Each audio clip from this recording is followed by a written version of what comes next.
Halo, kembali lagi di pembacaan kita hari ini untuk hari yang ke-37. So, hari ini saya bersama dengan Bebe, Ina, Esa, Ermiza. Okay. So, kita akan mulakan pembacaan di dalam buku Desire of Ages nomor 106 hingga 108. Tapi sebelum itu, mari kita bersatu dalam doa. Ya Tuhan, nama Bapa kami yang bertata di dalam kerajaan surga, pada saat ini kami ingin membacakan firman Engkau di dalam buku Desire of Ages ini. Tuhan, kiranya biarlah Engkau memberikan kami hikmat daripada surga agar kami boleh memahami apa yang kami baca dan kami dapat menjadikan semuanya itu teladan sementara kami masih hidup di dalam dunia ini. Tuhan, ampunkan segala dosa pelanggaran kami. Semua ini saya serahkan dalam nama Tuhan Yesus Kristus yang telah menjadi juru selamat dan penebus kami semua. Amin. orang Yahudi telah salah menafsirkan janji Allah tentang kecintaan yang kekal terhadap Israel.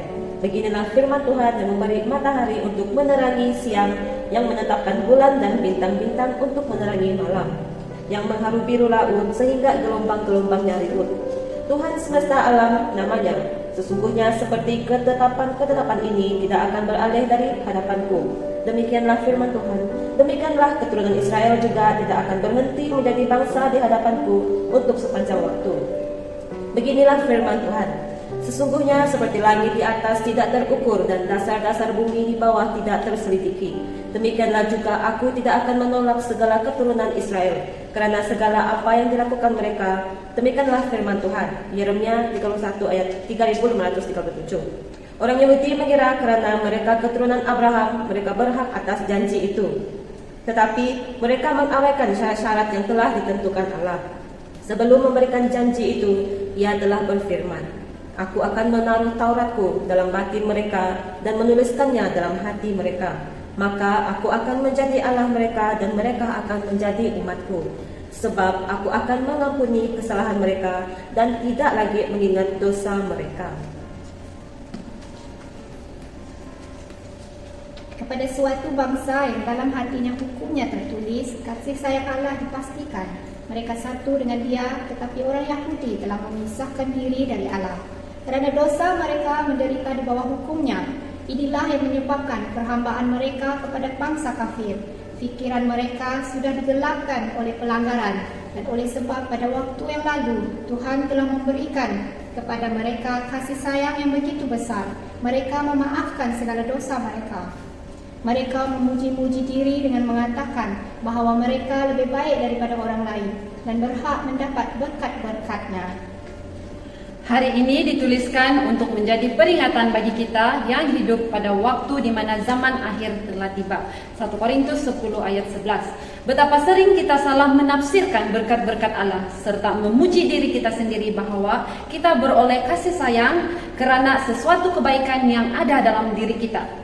Allah tidak dapat melakukan bagi kita apa yang ingin dilakukan. Segala karunia-Nya telah digunakan untuk memperbesarkan kepuasan diri kita sendiri, untuk mengeraskan hati kita dalam keadaan kurang percaya dan dosa. Yohanes menandaskan kepada guru-guru Israel itu bahawa kecongkakan hati, sifat mementingkan diri serta kebengisan mereka itu menunjukkan bahawa mereka adalah keturunan ular beludak. Suatu kutuk yang sungguh amat bahaya bagi orang banyak. Bukannya anak-anak Abraham yang adil dan penurut itu mengingat terang yang telah mereka terima dari Allah. Mereka bahkan lebih jahat lagi daripada orang kafir terhadap siapa mereka merasa diri sendiri jauh lebih tinggi. Mereka sudah melupakan batu yang daripadanya mereka telah dipahat dan lubang dari dalamnya mereka telah digali. Allah telah bergantung pada mereka untuk melaksanakan maksudnya. Sebagaimana Ia telah memanggil Abraham keluar dari suatu bangsa kafir, demikian pula Ia dapat memanggil orang lain ke dalam pekerjaannya. Hati mereka mungkin tampak tidak bernyawa sekarang ini sama seperti batu-batu di padang belantara, tetapi rohnya dapat menghidupkan mereka untuk melakukan kehendak-Nya serta menerima kegenapan janji-Nya. Dan lagi kata Nabi itu, kapak sudah tersedia pada akar pohon, dan setiap pohon yang tidak menghasilkan buah yang baik pasti ditebang dan dibuang ke dalam api. Bukan oleh namanya, melainkan oleh buahnya nilai sesuatu pohon ditentukan. Kalau buahnya tidak berguna, maka namanya tidak dapat menyelamatkan pohon itu dari kebinasaan. Yohanes menegaskan kepada orang Yahudi bahawa kedudukan mereka di hadapan Allah harus ditentukan oleh tabiat serta kehidupan mereka. Pengakuan tidak berguna kalau kehidupan dan tabiat mereka tidak sesuai dengan hukum Allah. mereka itu bukanlah umatnya. Akibat perkataannya yang menusuk hati itu, para pendengarnya diyakinkan. Mereka datang kepadanya dengan pertanyaan, "Jika demikian, apakah yang harus kami perbuat?" Jawabnya, "Barang siapa mempunyai 2 helai baju, hendaklah ia membagikannya dengan yang tidak punya. Dan barang siapa mempunyai makanan, hendaklah ia berbuat juga demikian. Dan diberikannya amaran kepada para pemungut cukai, supaya jangan berlaku curang, dan kepada serdadu-serdadu, supaya jangan melakukan kekerasan." Semua orang yang menjadi rakyat kerajaan Kristus, katanya, akan membuktikan adanya iman dan pertobatan. Kebaikan hati, kejujuran, dan kesetiaan akan tampak dalam kehidupan mereka. Mereka akan menolong fakir miskin dan membawa persembahan mereka kepada Allah. Mereka akan melindungi orang yang tidak mempunyai perlindungan, serta memberikan teladan kebajikan dan belas kasihan. Demikianlah para pengikut Kristus akan memberikan bukti akan kuasa Roh Suci yang mengubahkan itu. Dalam kehidupan sehari-hari, keadilan, kemurahan, dan kasih Allah akan kelihatan. Jika tidak demikian, maka mereka adalah seperti sekam yang dicampakkan ke dalam api. Aku membaptiskan kamu dengan air, kata Yohanes, tetapi ia akan datang kemudian daripadaku, lebih berkuasa daripadaku, dan aku tidak layak melepaskan kasutnya. Ia akan membaptiskan kamu dengan Roh Kudus dan dengan api. Matius 3 ayat 11. Nabi Yesaya telah menandaskan bahwa Tuhan akan membersihkan umatnya dari segala kejahatan mereka dengan roh yang mengadili dan yang membakar. Firman Tuhan kepada Israel ialah, "Aku akan bertindak terhadap engkau. Aku akan memurnikan perakmu dengan garam soda dan akan menyingkirkan segala timah daripadanya." Yesaya 4 ayat 4, Yesaya 1 ayat 25. Bagi dosa di mana sahaja pun terdapat, Allah kita adalah api yang menghanguskan. Ibrani 12 ayat 29.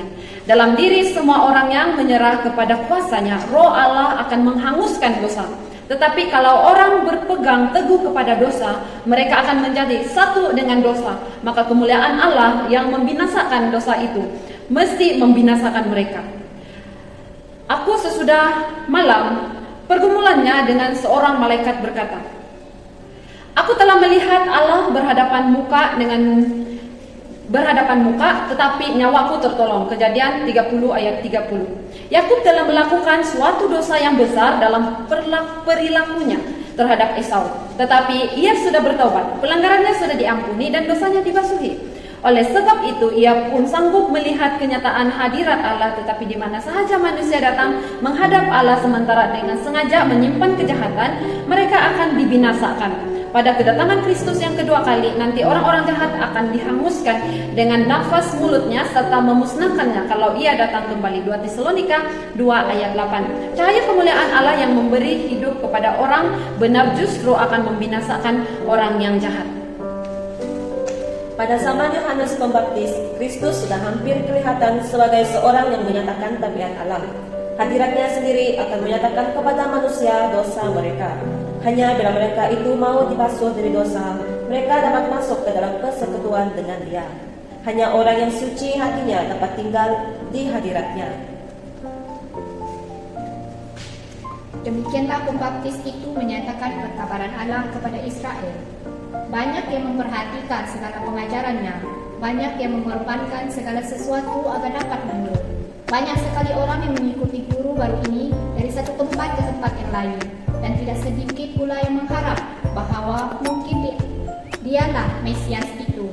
Tetapi ketika Yohanes melihat orang banyak itu berpaling kepadanya, dicarinyalah setiap kesempatan untuk mengarahkan iman mereka kepada Dia yang akan datang. Oke, so mari kita berdoa. Ya Tuhan, Allah Bapa kami yang bertak dalam kerajaan syurga, terima kasih Tuhan karena Engkau sudah beserta dengan kami, dan pada sebentar tadi kami sudah membaca bahwa Engkau menginginkan kami untuk menjauhkan dosa, dan Engkau menginginkan kami untuk mengakui dosa kami, bertobat dari dosa kami, dan sentiasa mengingati bahwa Engkau adalah Maha Pengasih, Maha Pengampun, dan sentiasa menerima kami sebesar manapun dosa kami. Dan kiranya biar Engkau kami terus menjadikan Engkau sebagai teladan idola kami dalam hidup kami sehari-hari, agar hidup kami sentiasa menjauhkan dosa, membenci kejahatan, dan sentiasa disucikan oleh Engkau Tuhan. Terima kasih Tuhan kerana Engkau sudah beserta dengan kami pada hari ini. Ampunkan segala dosa pelanggaran kami agar kami sentiasa layak di hadapan-Mu.